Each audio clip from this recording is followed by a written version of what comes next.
I would like to just go over two items that I would like particularly new entrants to the stock market to ponder just a bit before they try and do 30 or 40 trades a day in order to profit from what looks like a very easy game. So I would like to go to slide L1. So put that up. And these, on March 31st, I ran off a list of the 20 largest companies in the world by stock market value. Those names, a good many of which you'll be familiar to, they were led by Apple that sold over $2 trillion. And it went down to the number 20th was worth 330 odd billion. But those are the 20 largest companies in the world by market value on March 31st. Now, if I had I was hoping I could get a little quiz machine so I could have everybody weigh in on this answer and we could flash it up a little later, but proved technically impossible but what I would like you to do is look at that list. Starts off with Apple. Saudi Aramco is a kind of a specialized company. It's, I don't know whether it's 95% owned by the government or what, but it's essentially a country that's for sale there in terms of that business. But the top 6 companies, 5 of them are American. So when you hear people say that America it's not working very well or something of the sort, in the whole world, of the 6 top companies in value, 5 of them are in the United States. And if you think about it, we talked a little about this last year, but in 1790, we had 1/2% of the world's population. And a little less, we had 4 million people, 3.9 million people. 600,000 of them were slaves. Ireland had more people than the United States had. Russia had 5 times as many people as the U.S. did. Ukraine had twice as many people as the United States. So here we were, but what did we have? We had a map for the future, an aspirational map that somehow now only after the Constitution, 232 years later, leaves us with 5 of the top 6 companies in the world. It's not an accident. And it's not because we were way smarter, way stronger, anything of the sort. We had good soil, had decent climate. But so some of those other countries I named. And the system has worked unbelievably well. Just imagine thinking of 5 of the top 6 companies in the world ending up with a country that started with 0.5% of the population just a few hundred years ago. But what I would like you to do is look at that list for a minute or two, if you want to, and then make an estimate, make your own guess. How many of those companies are going to be on the list 30 years from now? Here they are, these powerhouses. And how many would you guess are going to be on the list? Well, it's not going to be all 20. It may not even be all 20 today or tomorrow. This was March 31st. What would you guess? And think about that yourself. Would you put on 5, 8? Well, whatever it would be, I would now invite you to look at slide 2, which goes back a little more than 30 years, and look at the top 20 from 1989. And if you look at the top 20 from 1989, there's 2 things that should grab your interest, at least 2. None of the 20 from 30 years ago are on the present list. None. 0.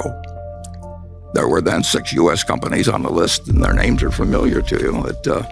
We have General Electric, we have Exxon, we have IBM Corp. They're still around. Merck is down there at number. None made it to the list 30 years later, 0. And I would guess that very few of you, when I asked you to play the quiz a few minutes ago, would have put down 0. And I don't think it will be 0. But it is a reminder of what extraordinary things can happen. Things that seem obvious to you. Japan had this wonderful bull market for a very long time, so you had a number of Japanese companies on the list. Today there are none. And the United States had the 6, now we have 13, but they aren't the same 6. I would invite you to think about one other thing as you look at this list. 1989 was not the Dark Ages. We weren't just discovering capitalism or anything else. People thought they knew a lot about the stock market and the efficient market theory was in, and it was not a backward time. And if you look, the top company at that time had a market value of 100 billion, 104 billion. So the largest company in the world, title, in just a shade over 30 years, has gone from 100 billion to 2 trillion. At the bottom, the number 20 has gone from 34 billion to something a little over 10 times that. Well, that tells you something about what's happened with equality, which is a hot subject in this country. It tells you a little bit about inflation, but this was not a highly inflationary period as a whole. But it tells you that capitalism has worked incredibly well, especially for the capitalists. And it's a pretty astounding number. Do you think it could be repeated now, that 30 years from now, that you could take $2 trillion for Apple and multiply any company and come up with 30 times that for the leader? It seems impossible, and maybe it is impossible. But we were just as sure of ourselves as investors and Wall Street was in 1989 as we are today. But the world can change in very, very dramatic ways. And I'll just give you one other example you might ponder. This is when you start feeling too sure of yourself. One thing it shows, incidentally, is that it's a great argument for index funds, is that the main thing to do is to be aboard the ship, a ship. They were all going to a better promised land. You used to know which one was the one they'd necessarily get on, but you couldn't help but do well if you just had a diversified group of equities.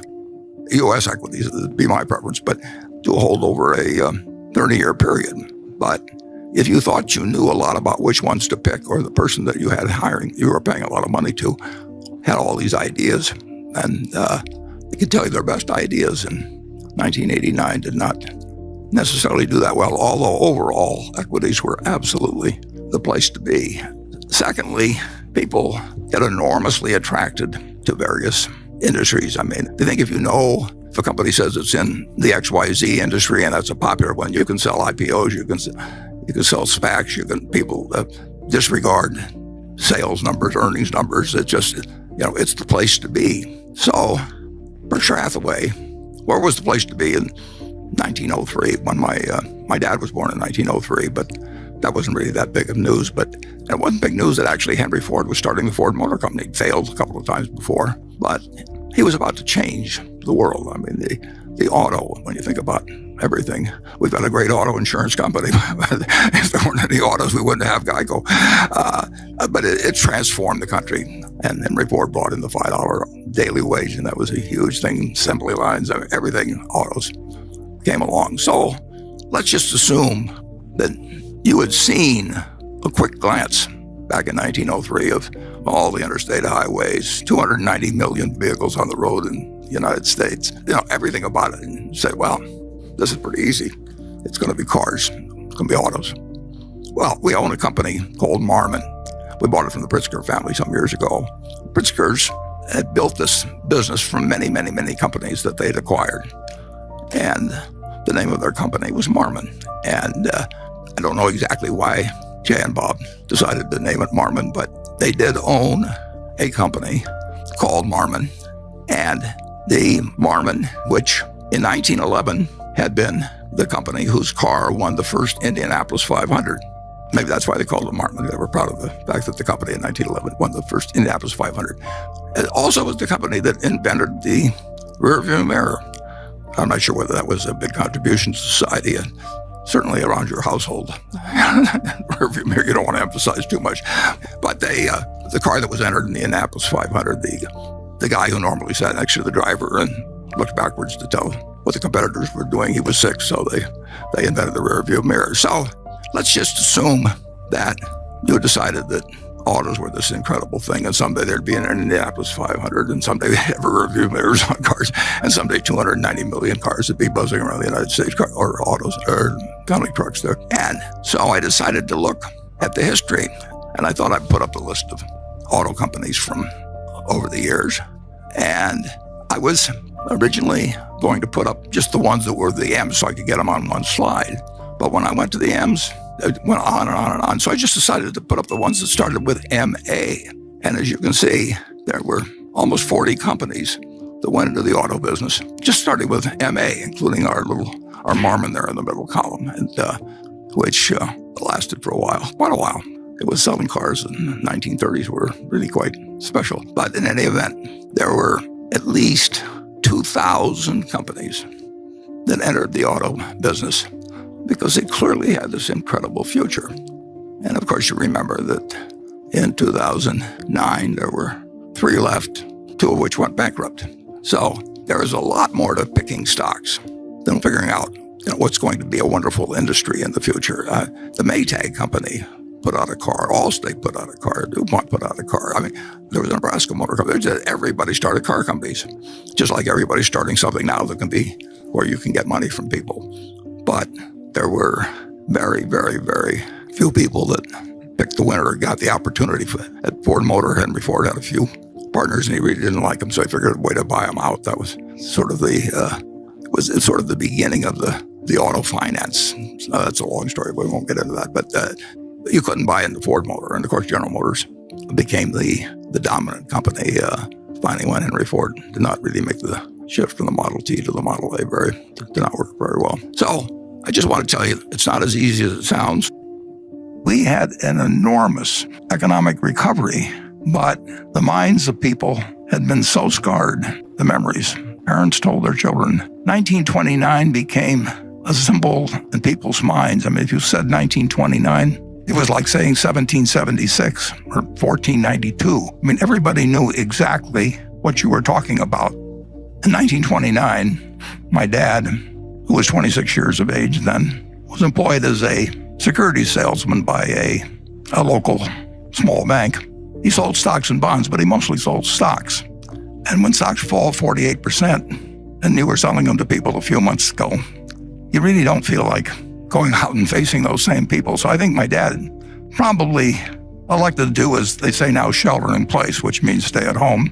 And there really wasn't that much in our house. We just had a small yard. It was wintertime anyway. My dad wouldn't have been puttering on the yard anyway. And it really wasn't, the television wasn't there. And he and my mother got along very well. So under those conditions, I was born about 9 months later. So I didn't notice at the time that the market was closed. But the stock market had actually recovered over 20% during that 9.5 month period or thereabouts. People did not think in the fall of 1930, they did not think they were in the Great Depression. They thought it was a recession very much like had occurred at least a dozen times, although not always when stock markets were important. But we'd had many recessions in the United States over the time, and this did not look like it was something dramatically out of the ordinary. Actually, for about 10 days after my birth, the stock market actually managed to go up all of 1 or 2% there in those 10 days. Well, from that point, the stock market went from level of 240 to 241, which was a noticeable decline because if somebody had given me $1,000 on the day I was born and I'd bought stocks with it and bought the Dow average, my $1,000 would have become $170 in less than 2 years. That is something that none of us here ever experienced. That we may have had it with one stock occasionally, but in terms of having a broad range of America marked down 83% in 2 years and marked down 89% of the peak